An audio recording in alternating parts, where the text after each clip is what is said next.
What's going on, everybody? Cole Simonson here with the final part to our planning your out-of-state hunt. Sorry, it's been probably 2 weeks now since the last video. Been busy, been working, doing all that thing. But we are going to get to the final part of planning your out-of-state hunt.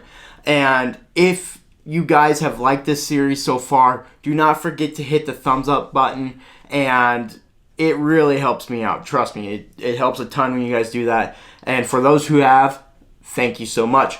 But anyways, we are going to get right into it. The final part is the actual hunt itself. So this is after we have put in for our tags, we have done our scouting, we have done our gear prep, our physical and mental prep, and this is actually arriving at camp and preparing for your hunt at camp.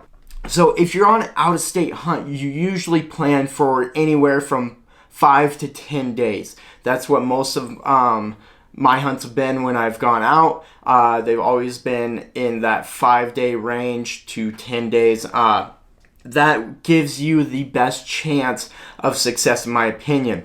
Now, when we're hunting out of state, we're going in blind. Okay, it doesn't matter how much scouting you do, how many maps you look at, no matter what, you still haven't put boots on the ground.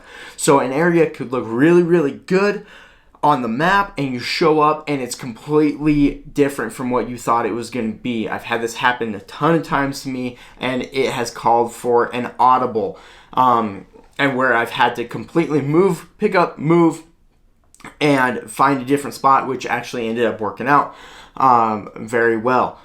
This is the important part. During that 5 to 10 day hunt, I always recommend people, I tell them, be prepared to do 3 days of scouting, 2 days of hunting.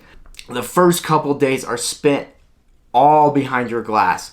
You want your really good glass. So I mean your good binos and spotting scopes. You want to hike into the area you plan on hunting, and you want to sit on that hill and you want to glass. You want to pattern these deer. You want to find out when they're actually moving, where they're bedding, the types of location. The wind is very important. If you sit on a hill, remember, either write it down on a notepad or remember in the back of your head, at 7:30 in the morning, we have a north wind.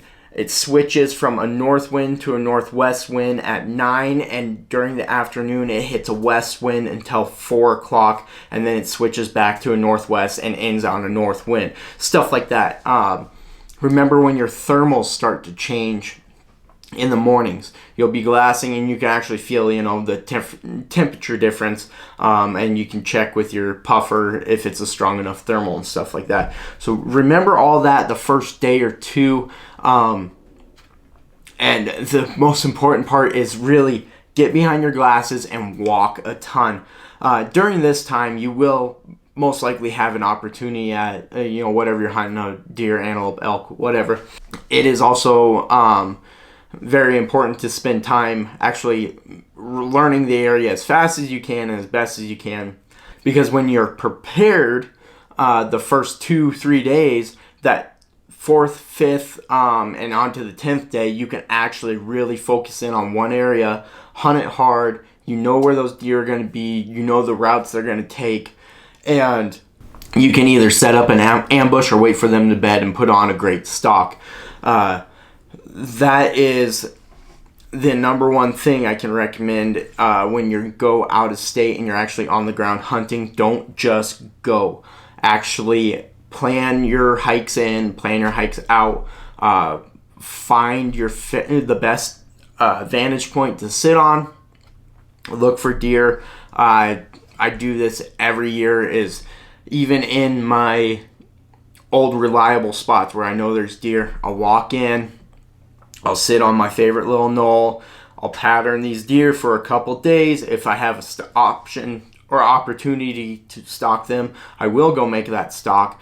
But that's the first thing I do every single hunting season, is I find where these deer are going, what they're doing, their times, and how they're actually spending their day, what time they bed, what time they get up to eat, when they when they move spots during the afternoon to get out of the sun if the sun's moved on them. So I really study these animals and pattern them the first couple days of all my hunts.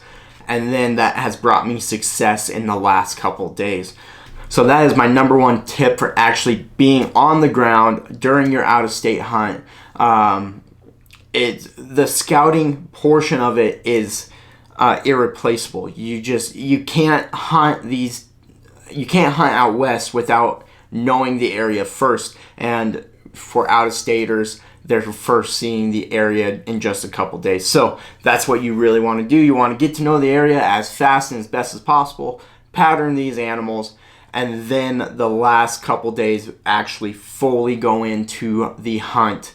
And I mean, you'll be extremely successful if you use this technique. Like I said, you will still have opportunities at the beginning of the hunt. You know, it's always, you might be hiking in or hiking out and you bust a deer, or a deer crosses your path and it happens to be an awesome buck or an awesome antelope, elk, and you get your opportunity in the first day or two. But really do some diligent work the first couple days, scouting and glassing, and you will be very successful your last couple days. I hope you guys enjoyed this series. I enjoyed making it for you. I really hope you learned something and took a lot from this. If you have any questions, comments, criticisms, put them down below. Don't forget to like and subscribe, and always remember, there's nothing to fear but bears. So, you guys have a great day. Good luck this season, and hopefully we'll see you out in the field.